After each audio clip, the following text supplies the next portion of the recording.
The screen opens in silence. A single spotlight cuts through, the darkness revealing a wooden podium. Simple, raw, almost symbolic. The kind of podium that does not belong in the polished halls of Washington or Paris, but in the heated sun of Ouagadougou. A figure stands there, his posture carved from iron, his voice unshaken by the weight of centuries.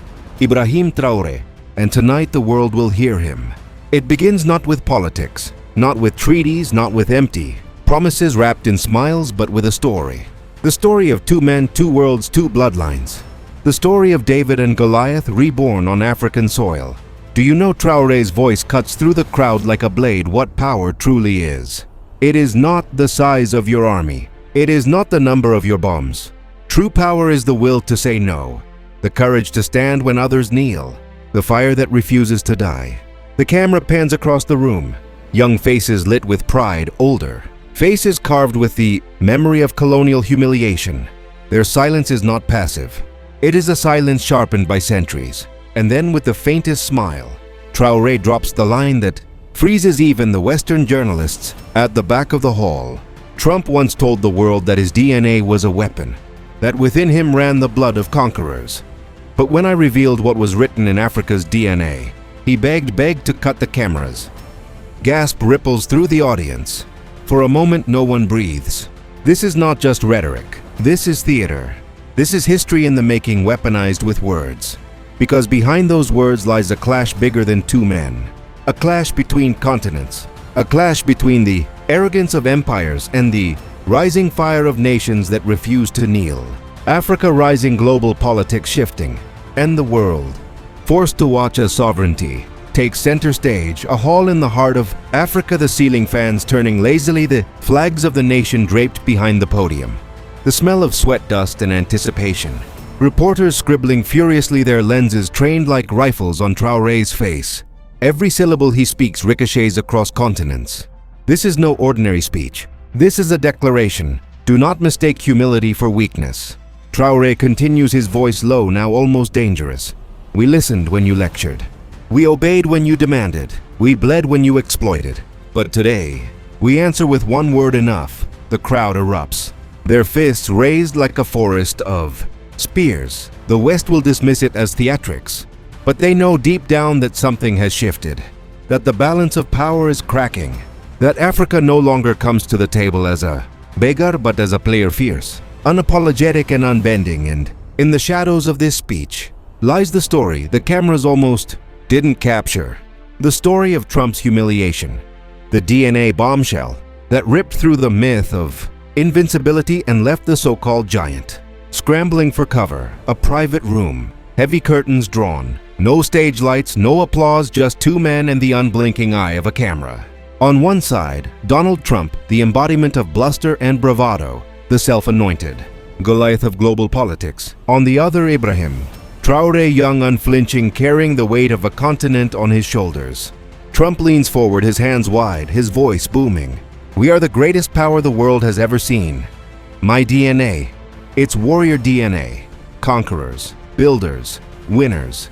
His words hang in the air, thick with arrogance. But Traoré does not flinch. He waits. He lets the silence work for him. And then in a voice steady as stone, he replies, "You speak of DNA as if it were yours alone. But Africa's DNA is older than your empires, stronger than your walls. It is the DNA that birthed humanity itself. When your ancestors were learning to crawl, ours were standing tall." The room grows colder. The translator hesitates, afraid to even speak the words aloud. But Traoré does not wait. He presses forward. And if DNA is destiny, then destiny belongs to Africa. For we are not the children of colonizers. We are the fathers of civilization. Trump's smirk falters.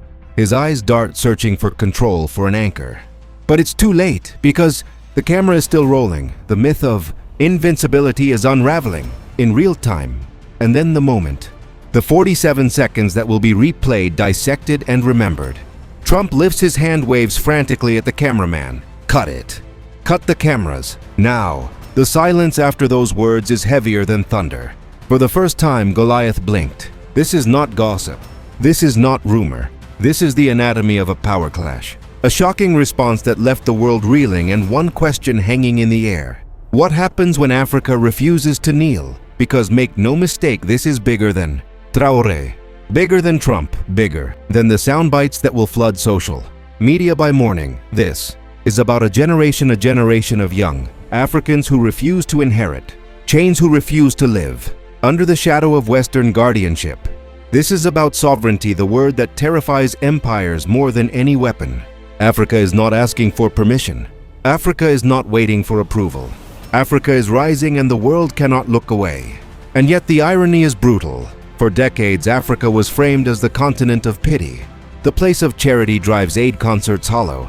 Promises of development, a place Western politicians used as a backdrop for photo ops, smiling as they sign checks with one hand while taking resources with the other.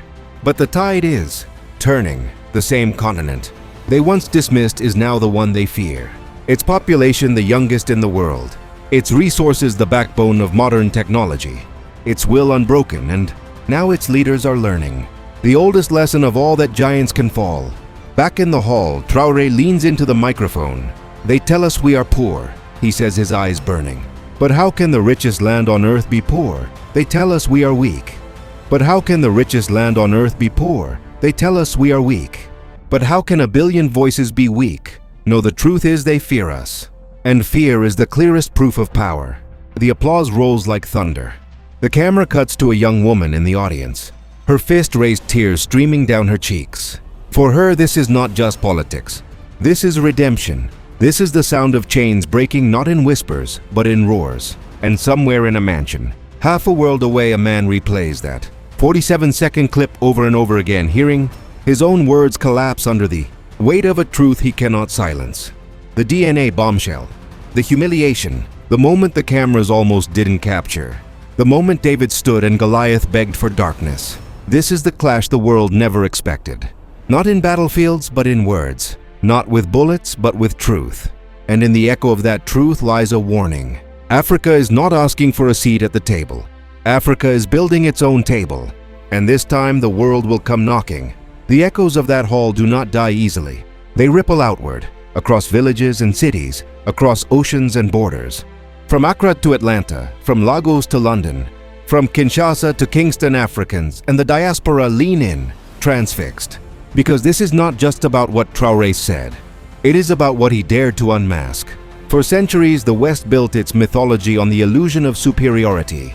Kings and generals, presidents and tycoons all spoke as if they were history's chosen.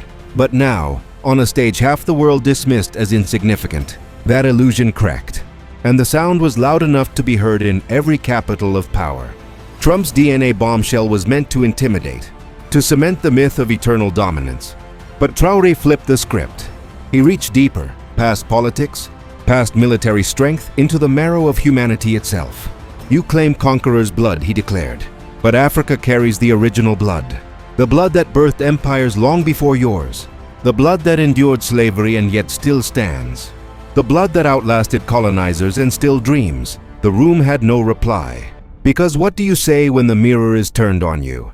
And the reflection staring back is not of a beggar nation, but of the origin of civilization itself. This is where the power clash becomes more than politics. This is where it becomes existential.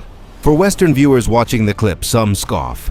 Propaganda, they mutter. Others lean closer, uneasy, because deep down they feel it, the unsettling possibility that the world order is shifting. And for young Africans, the message is lightning. No longer do they see themselves as shadows of Europe or America. They see themselves as heirs of kings, builders of pyramids, voices that can no longer be silenced. Traore knew this. He did not speak for applause. He spoke to awaken. The cinematic contrast could not be sharper. On one side, the old world, clinging desperately to symbols of dominance. Nuclear arsenals, financial institutions, control of media narratives. On the other, a continent young, restless, determined, carrying wounds but also carrying fire. And in the middle, a single moment, 47 seconds of humiliation, when the giant begged to cut the cameras.